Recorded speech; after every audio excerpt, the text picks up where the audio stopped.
I saw something eat my sister. Now no one will believe me. Yeah, pretty messed up, right? This might be the only place people will believe what has happened to me and my sister. My name is Connor and I'm 16 years old. I haven't seen my little sister Carly, 13, in 3 months. It all started on a Friday night. My sister was due to go off to summer camp for 6 weeks the next day. She seemed really excited and would be smug with me, as I was working for my summer. I mean, I didn't mind. I was just thinking about all the cash I would make. I never really liked going to camp anyway. My parents were going to leave early in the morning to drop her off. I had decided that I would have one last bit of fun before she went. I was going to sneak into her room, hide in her closet, and jump out on her when she came in. It was late, maybe about 10:30. She was in the study with mom and dad, packing the last few things. I had gone to bed earlier stating that I was sick. Of course Carly stayed well away from me. She didn't want anything ruining the start of camp. I made it look like I was in bed, with a combination of pillows and an old Halloween mask with a similar hair color to mine. If anyone checked, it would look as if I was asleep.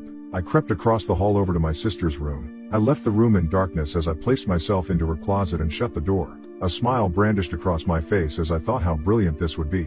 It had become a game on how much we could scare each other over the years. I thought that this was going to be perfect, the best one yet. After around 5 minutes I heard her say goodnight to our parents and make her way up the stairs. She strutted into the room. You could see the excitement in her movements. She then stopped. I thought she had noticed me. She couldn't have. I didn't make a sound and I could only see her through the wooden paneled door. Her expression changed in an instant to an emotionless stare, her arms now by her side. She walked slowly to the middle of the room. She slowly laid her back on the floor. I was just about to jump out when I heard what sounded like floorboards creaking from the corner of the room. I couldn't see anything. My view was restricted, but the room now felt bitterly cold and silent. I saw a tall humanoid figure emerge from the darkness. It was a deep red color with visible muscles and veins, as if it was a result of someone being skinned alive. It glided over to Carly. Its long arms with elongated fingers swayed, nearly brushing the floor. Its large flat feet, each equipped with 4 talons, stopped behind her head. It crouched down. I could see its terrifying face. Its sharp eyes almost looked like that of a lizard.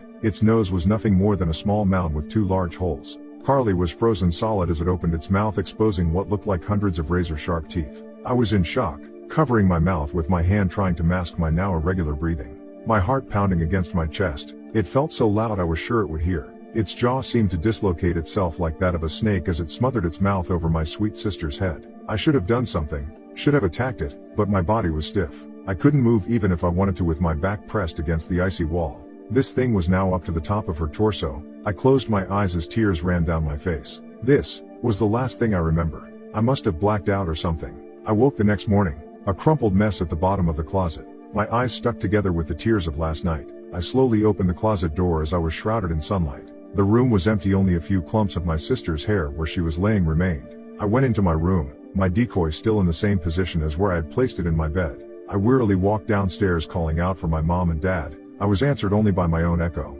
I got my cell out of my pocket, only 5% battery. I called each of them one after another. Nothing. I was still a mess after what I had witnessed last night. That thing was on a loop in my mind. I went back into my room and spent the next hours calling my parents. 3 hours later my cell began ringing. I nearly jumped off my bed, it scared me that much. It was my mom. I said, "Where are you? You need to come home now." She said back, now concerned, "What's the matter?" "We have just dropped off your sister." My face now drained of blood. She's alive?" My mom came back confused. "Of course, darling. What do you mean?" I responded in disbelief. "Nothing. I'll speak to you when you get home." "Okay, honey, bye." The line went dead. I sunk my head into my hands. An hour later I heard the door open. My parents were back. I ran up to them. I blurted in a frenzy, "How was Carly? Is she okay?" My dad said she was fine. I then proceeded to tell them both what I saw last night. They both looked at me like I was crazy, like I was sadistic.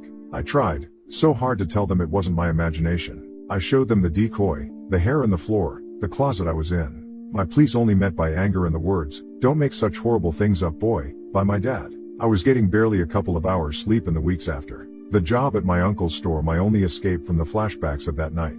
2.5 months have now passed and Carly was due to come home 3 weeks ago. When I asked my parents why they hadn't gone to get her yet, they just said to me that she met a friend at camp and was staying with her for a couple of weeks. I have been trying to call her cell constantly, her voicemail now full. School starts next week. She was supposed to be home from her friends 2 days ago. My parents have been trying to get me to go to see a psychiatrist as I won't stop saying what I saw. I have been refusing, stating that they are lying to me. They don't seem concerned at all. I constantly ask them when she is home. All they reply with is, "In a few days." I know what I saw. It happened right in front of my eyes. I now have the horrible feeling that I will never see my sister again.